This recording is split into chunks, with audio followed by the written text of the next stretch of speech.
पितृदोष एक गंभीरता से विचार करने वाला विषय है जो पूर्वजों के प्रति हमारी जिम्मेदारी को दर्शाता है।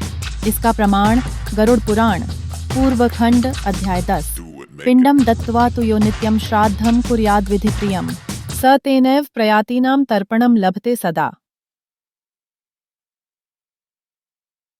जो व्यक्ति विधिपूर्वक पिंडदान और श्राद्ध करता है वह अपने पितरों को तृप्त करता है और उनसे आशीर्वाद प्राप्त करता है।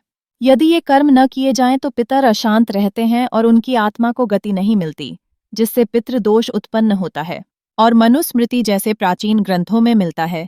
मनुस्मृति अध्याय 3 श्लोक 121 यथैवैकं सुते संत्यज्य पितरं नैव पातयेत् तथा सर्वान् पितर अरन् कामान् श्राद्धं कुर्वन् प्रसादयेत्।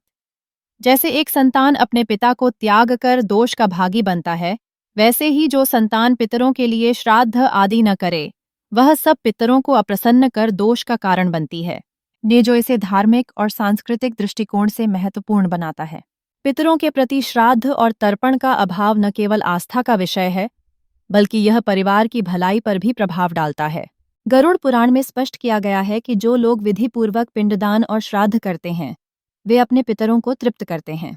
ऐसा न करने पर पितर अशांत रहते हैं, उनके प्रति कृतज्ञता का भाव नहीं पाते और यही स्थिति पितृदोष का आडंबर उत्पन्न करती है। वहीं मनुस्मृति में यह भी कहा गया है कि संतान को अपने पितरों के लिए श्राद्ध करना चाहिए, वरना वे सभी पितरों को अप्रसन्न कर सकते हैं। महाभारत में भीष्म पितामह ने स्पष्ट रूप से कहा है। युधिष्ठिर ने पूछा, श्राद्ध न करने पर क्या होता है? भीष्म पितामह उत्तर देते हैं, यस्य श्राद्धम न क्रियते तस्य पितरः कुप्यन्ति।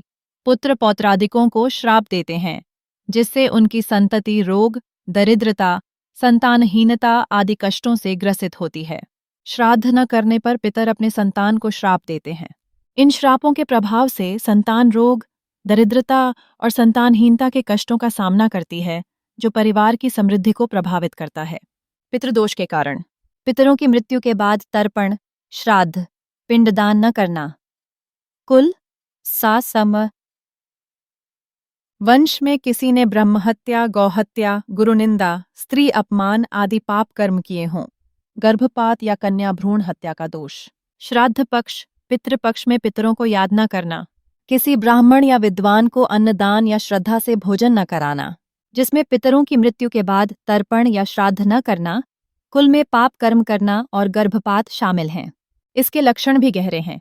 पितृदोष के लक्षण: संतान न होना या संतान का अकाल मृत्यु होना, घर में लगातार क्लेश, रोग, अशांति, विवाह में विलंब या टूटना, आर्थिक कष्ट, व्यवसाय में बाधा, बार बार अपयश या दुर्घटनाएं। शांति के उपायों में श्राद्ध और तर्पण करना, विशेषकर पितृपक्ष में गहरी श्रद्धा से किया जाना चाहिए।